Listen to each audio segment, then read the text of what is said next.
Hello guys എന്തല്ല. അപ്പോൾ ഇന്നൊരു ലോങ് വീഡിയോ ആണ് കേട്ടോ. ലോങ് വീഡിയോ ആയിട്ട് കുറേ നാളായി വരാത്തെ. അപ്പോൾ കണ്ണൂർ കാസർഗോഡ് ജില്ലയിലത്തെ ഇൻഫ്ലുവൻസേഴ്സൊക്കെ വീഡിയോ ഇട്ടിട്ടുണ്ടാവും ഈ ഒരു പാർക്കിനെ കുറിച്ച്. അവരുടെ വീഡിയോ കണ്ടിട്ട് എനിക്ക് പോകണമെന്ന് ഭയങ്കര ആഗ്രഹം ഉണ്ടായിരുന്നു. എങ്ങനെയാണ് ഉണ്ടാവുക എന്നുള്ള ആകെ ഒരു എക്സ്പെക്റ്റേഷൻ ഉണ്ടായിരുന്നു. പക്ഷെ അതിനെക്കാട്ടി മുകളിലാണ് കേട്ടോ ഇവിടെ എത്തിയപ്പോഴുള്ള ഇത്. അടിപൊളി പാർക്കാണ്. എന്തുകൊണ്ട് ഇത്രയും കാലം വന്നില്ല എന്നുള്ളതാണ് ഞാനിങ്ങനെ ആലോചിച്ചത്. അപ്പോൾ എൻട്രൻസിൽ ഇത് എൻട്രി ഫീസ് ടിക്കറ്റ് കൗണ്ടർ ഉണ്ട്. അവിടെ എൻട്രി ഫീസായിട്ട് വരുന്നത് 100 റുപ്പീസാണ്. 350ൻ്റെ കോംബോ ഓഫറൊക്കെ ഉണ്ട്.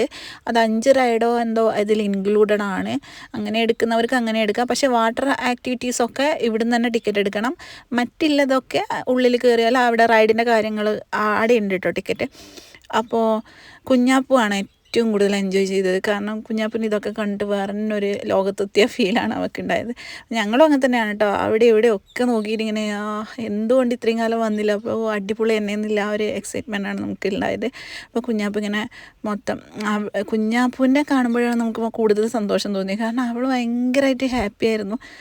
അപ്പോൾ നമ്മൾ ഏതെങ്കിലും ഒരു റൈഡ് കയറണമെന്ന് വെച്ചാൽ ഇങ്ങനെ നോക്കിയൊക്കെ ഏത് റൈഡ് കയറണമെന്നല്ലേ. അപ്പോൾ ഈ റൈഡ് കയറിയാലോ എന്ന് വെച്ചു. പിന്നെ വെച്ചു വേണ്ട, കാരണം അത് ആ മുകളിലേക്ക് പോയിട്ട് പെട്ടെന്നൊരു താഴേക്ക് വീഴുമ്പോൾ അതൊരു വേറൊരു എക്സ്പീരിയൻസ് ആണ്. പക്ഷെ അതെനിക്ക് എക്സ്പീരിയൻസ് ചെയ്യേണ്ടതെന്ന് വെച്ചിട്ട് ഞാൻ അതിൽ കയറിയില്ല കേട്ടോ. വേറൊരു സംഭവത്തിൽ കയറി. ഇതേ ഈ ഒരു റൈഡ് കയറി എൻ്റെ സൈഡിലിരിക്കുന്ന അമ്മമ്മ ഭയങ്കര കൂളായതുകൊണ്ട് തന്നെ ആ ഒരു പോസിറ്റീവ് വൈബ് എനിക്കും കിട്ടിയിരുന്നു. ആദ്യമൊക്കെ കുഴപ്പമില്ല, പിന്നെ കുറച്ച് കഴിയുമ്പോൾ സ്പീഡ് കൂടിയപ്പോഴാണ് ഇതിൻ്റെ സംഭവം കുറച്ച് സീനായത്. പിന്നെ കുഴപ്പമില്ല, ഓക്കെ ആയി. അതൊക്കെ കഴിഞ്ഞ് റൈഡിൽ നിന്ന് താഴെ കഴിഞ്ഞിട്ട് ഒരു 5 മിനിറ്റത്തേക്ക് തല കറങ്ങിയിട്ട് ഒന്നും തിരിയുന്നുണ്ടായിട്ടാണ്. അപ്പോൾ അതൊക്കെ കഴിഞ്ഞ് താഴെത്തി നമ്മൾ ഐസ്ക്രീമും കോളിഫ്ലവർ ഫ്രൈ ഒക്കെ കഴിച്ചു. അത് കഴിക്കാൻ വേണ്ടി പോയതെന്ന് വെച്ചാൽ ഈ ഒരു കായലിൻ്റെ സൈഡിൽ അവിടെ ഇരുന്ന് ചായയും ഈ ഇതൊക്കെ കഴിക്കുമ്പോൾ വേറൊരു വൈബ്. അതെന്താ പറഞ്ഞറിയിക്കാൻ പറ്റില്ല കേട്ടോ. നിങ്ങൾ ആരെങ്കിലും പോവാത്തവരാണെങ്കിൽ എന്തായാലും ഒന്ന് പോയി നോക്കൂ. അടിപൊളി സ്പോട്ടാണ്.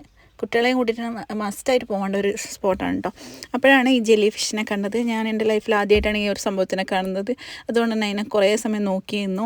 കുറേ മീനുണ്ടായിരുന്നു. ബോട്ടിങ് ഉണ്ടായതുകൊണ്ട് തന്നെ ആ ബോട്ടിങ്ങനെ അതിലേക്കൂടി പോകുമ്പം അതിൻ്റെ ഈ ഓളങ്ങളിൽ തിര ഇങ്ങനെ അടിച്ച് കയറുന്നുണ്ടായിരുന്നു. പിന്നെ ഈ ഒരു സൺസെറ്റിൻ്റെ സമയമായതുകൊണ്ട് ആ ഒരു സമയം അതും എൻജോയ് ചെയ്യാൻ പറ്റിയ ഒരു സമയമായിരുന്നു.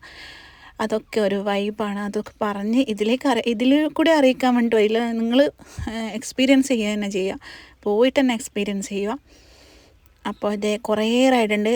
നടന്ന് ക്ഷീണം വരും, അത്രയും നടക്കാനുണ്ട്. കുട്ടികൾക്കാണ് കേട്ടോ കൂടുതലായിട്ട് ഇതാക്കേണ്ടത്. ജയൻ്റ് വീലും മ്യൂസിക്, ഇതും റെയിൻ വിത്ത് മ്യൂസിക്, അങ്ങനെ കുറേ ഐറ്റംസ് ഉണ്ട്. ഇതൊക്കെ കുട്ടികൾക്ക് കളിക്കാനുള്ളതാണ് കേട്ടോ. ഞാൻ പിന്നെ പിള്ളേർക്ക് ഈ വെള്ളത്തിലൊക്കെ ഇറക്കിയിട്ട് എന്തെങ്കിലും വരണ്ട, അസുഖം വരണ്ട, precaution is better than cure എന്നാണല്ലോ. അപ്പം അത് കൊണ്ട് ഞാൻ ഇറക്കിയില്ല. ശരിക്കും പറഞ്ഞാൽ മഴയും വെയിലൊക്കെ കൊള്ളണം എന്നാണ് കുട്ടികൾ. പക്ഷേ ആഫ്റ്റർ എഫക്റ്റ് നോക്കുമ്പം ഞാൻ ഇറക്കിയില്ല. അതുകൊണ്ട് അപ്പം ഇവരെ കൊണ്ട് പറ്റുന്നതായി ഇങ്ങനത്തെ റൈഡിലൊക്കെ ഞാൻ കയറ്റി. നെക്സ്റ്റ് ടൈം പോയാൽ എന്തായാലും വെള്ളത്തിൽ ഇറക്കണം എന്ന് തന്വി പറഞ്ഞിട്ടുണ്ടായിരുന്നു. അപ്പോൾ എന്തായാലും ചെയ്യും. അപ്പോൾ ഇതേ കുഞ്ഞാപ്പും നോക്കിയിട്ട് ഇങ്ങനെ അവൾ ഭയങ്കര ഹാപ്പിയായിരുന്നു. അതാണ്, ഭയങ്കര ഹാപ്പി ആയതുകൊണ്ട് നമ്മളും ഹാപ്പിയാണ്. അപ്പോൾ ഇതേ സ്നാക്സും കാര്യങ്ങളൊക്കെ കഴിച്ചു. മോമോസ് ഒക്കെ ഉണ്ടായിരുന്നു, അതൊക്കെ കഴിച്ചു. അതൊക്കെ വീഡിയോ എടുക്കാനുള്ള ലാസ്റ്റ് ടൈം നമ്മൾ ടയേർഡായതുകൊണ്ട് തന്നെ വീഡിയോ ഒന്നും കംപ്ലീറ്റ് ആയില്ല. അപ്പോൾ അടുത്ത വീഡിയോയിൽ കാണാം കേട്ടോ. ബൈ.